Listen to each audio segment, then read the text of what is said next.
महाराष्ट्र राज्य सरकारने ओबीसींचा empirical data मिळावा यासाठी केंद्राकडे अनेक वेळा मागणी केली आणि त्यांनी नकार दिल्यानंतर मग महाराष्ट्र राज्य सरकारने सुप्रीम कोर्टामध्ये याचिका दाखल केली।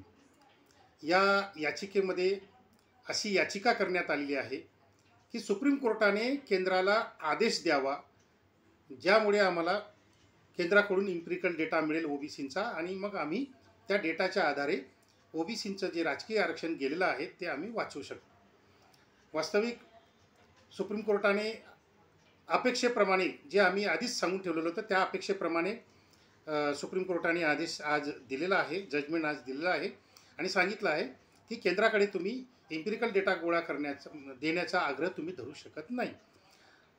आता ही एवढी साधी गोष्ट आम्ही अगदी सुरुवातीपासून सांगत आलो आहोत की ज्या वेळेस म्हणजे जो काही इम्पिरिकल डेटा केंद्र सरकारकडून मागितला जातो आहे राज्य सरकारकडून, तर तो डेटा जो आहे तो SECC 2011 कायद्यान्वये तो डेटा गोळा केला होता आणि त्या डेटामधून आपल्याला ओबीसींचा डेटा पाहिजे आहे। आता SECC 2011चा जो कायदा झाला आहे की ज्या कायद्यान्वये ही सगळी जातनिहाय आणि आर्थिक जनगणना झालेली आहे संपूर्ण देशामध्ये, त्या कायद्यामध्ये अशी तरतूद आहे की SECC 2011च्या कायद्यान्वये गोळा केलेला डेटा हा कोणालाही देण्यास बंधनकारक नाही। केंद्र सरकारला कोणीही बंधन घालू शकत नाही की हा डेटा दिलाच पाहिजे। केंद्र सरकारची मर्जी असेल तर केंद्र सरकार अवश्य देईल, केंद्र सरकार जर मर्जी नसेल तर केंद्र सरकार सुप्रीम कोर्टाला सुद्धा हा डेटा द्यायला त्याच्यावर बंधन घालू शकत नाही।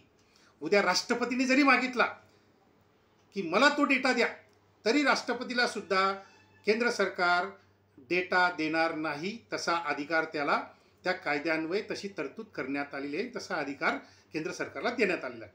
हे आम्ही सुरुवातीपासून सांगतो आहे आणि केंद्र सरकार तुम्हाला डेटा देणार नाही म्हणजे देणार नाही ही सगळी खात्री असताना तरीसुद्धा राज्य सरकारमधले हे सगळे नेते अगदी विरोधी पक्ष नेत्यांपासून तर सत्ताधारी नेत्यांपर्यंत आणि ओबीसी नेत्यांपर्यंत हे वारंवार केंद्र सरकारकडे मागणी करतात, पत्र लिहितात, हायकोर्टात जातात, सुप्रीम कोर्टात जातात। आम्ही सगळं काही सांगत असूनही न ऐकल्यासारखं करून हे जे काही टाईमपास करतायत हा टाईमपास त्यांना मुळात यासाठी करायचा आहे की जेणेकरून पुढच्या सगळ्या निवडणुका विदाऊट ओबीसी आरक्षण होतील, याच्यासाठी सुप्रीम कोर्टात जाणं, हायकोर्टात जाणं, केंद्राकडे डेटा मागणं हा सगळा टाईमपास चाललेला आहे, हा सगळा फालतूपणा आहे आणि ओबीसींना मूर्ख बनवण्यासाठी हा सगळा आटापिटा आहे। आता वास्तविक साधी गोष्ट आहे की सुप्रीम कोर्टाने आधीच्याही निकालात हेच म्हटलेलं आहे, आताच्याही निकालात तेच सांगणार आहेत ते की इम्पिरिकल डेटा गोळा करण्याची प्राथमिक जबाबदारी ही राज्य सरकारची आहे आणि ती राज्य सरकारने पार पाडली पाहिजे।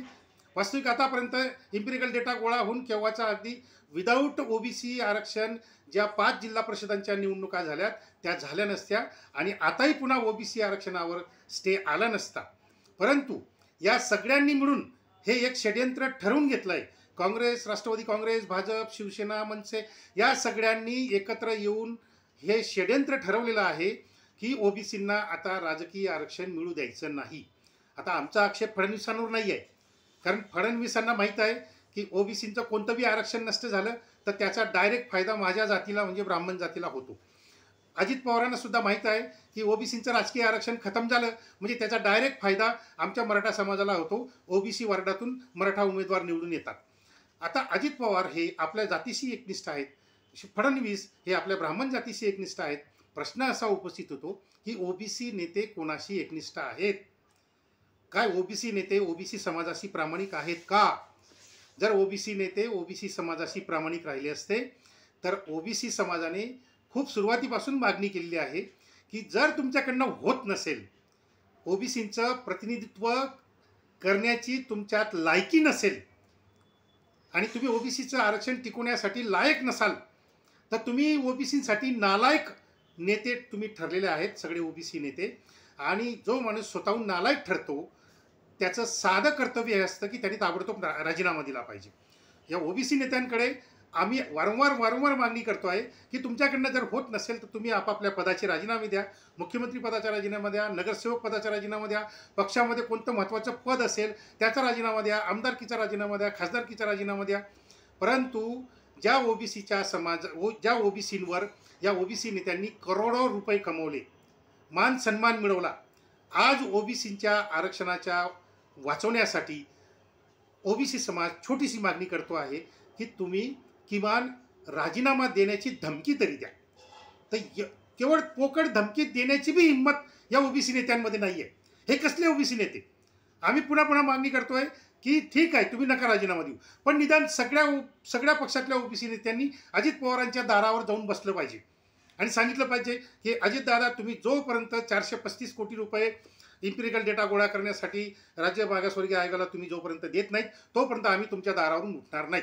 मी तुम्हाला गॅरंटी देतो, जर वेगवेगळ्या ओबीसी पक्षातले ओबीसी नेते अजित पवारांच्या दारावर जाऊन बसलेत तर दुसऱ्याच दिवशी अजितदादा 435 कोटी काय अगदी 1000 कोटी रुपये सुद्धा अजितदादा ताबडतोब राज्य मागासवर्गीय आयोगाला देतील आणि इम्पिरिकल डेटा गोळा करण्याचं काम सुरू होईल आणि 1 महिन्याच्या आत निवडणूक आयोगाला तो डेटा सादर करून आपलं ओबीसीचं आरक्षण वाचवता येईल. अगदी साधे उपाय आम्ही सांगतोय, साध्या गोष्टी आम्ही ओबीसी नेत्यांना करायला सांगतो आहे. तेवढी हिंमत या म्हणजे काय आता शब्द सुचत नाही मला, पण हे इतके निकम्मे झालेले आहेत सगळे ओबीसी नेते की आता हे ओबीसींच्या काही कामाचे नाहीत. हे ओबीसींच्या कामाचे ओबीसी नेते राहिले नाहीत. त्यामुळे थोडीशी जरी लाज शरम ओबीसींच्या मनात असेल, ओबीसी नेत्यांच्या मनात असेल तर ओबीसी नेत्यांनी एक तर ताबडतोब राजीनामा द्यावा, नाही तर मग अजितदादांच्या दारावर जाऊन तिथं बसलं पाहिजे. या दोनपैकी एक गोष्टी ओबीसी नेत्यांनी ओबीसी आरक्षण वाचवण्यासाठी केली पाहिजे आणि तरच ते ओबीसींचे लायक ओबीसी नेते ठरतील. अन्यथा नालायक ओबीसी नेत्यांना ओबीसी समाज दारावर उभा करणार नाही. धन्यवाद.